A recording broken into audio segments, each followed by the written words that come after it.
विषय हा अधिकाऱ्याचा ऐका प्लीज.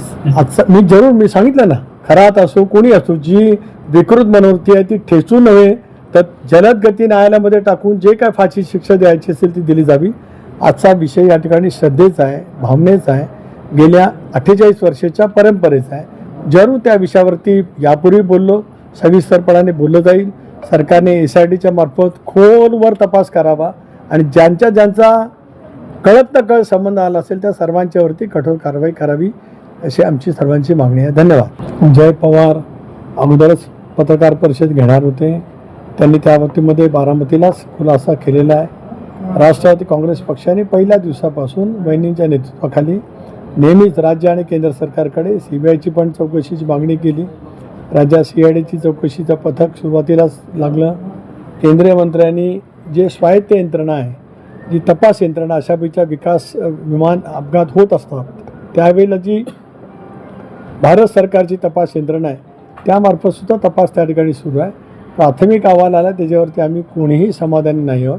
त्यातल्या त्रुटी लक्षामध्ये घेता आणि वेगवेगळ्या लोकप्रतिनिधींनी या संदर्भामध्ये ज्या तक्रारी केल्या, ज्या भावना व्यक्त केल्यात त्या सर्वांसह तपास यंत्रणेने तपास करावा आणि राज्यांतील नव्हे तर देशाच्या जनतेपुढे लवकरात लवकर तो तपास समोर यावा अशी आमची सर्वांची मागणी आहे.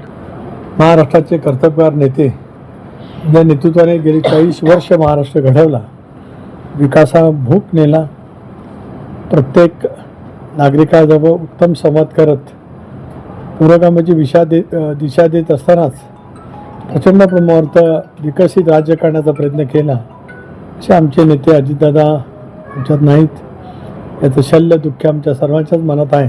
पण उद्या बारामती विधानसभा मतदारसंघातून जी काही पोटनिवडणूक होते आहे, आमच्या राष्ट्रीय अध्यक्ष तथा उपमुख्यमंत्री सुनेत्रा वहिनी यांची निवडणूक बिनविरोध व्हावी अशी सुद्धा प्रार्थना आज आई तुळजाभवाच्या चरणी या ठिकाणी केली. वर्षानुवर्ष कुटुंबियांच्या समेत येत असल्यामुळेच त्याच भावना,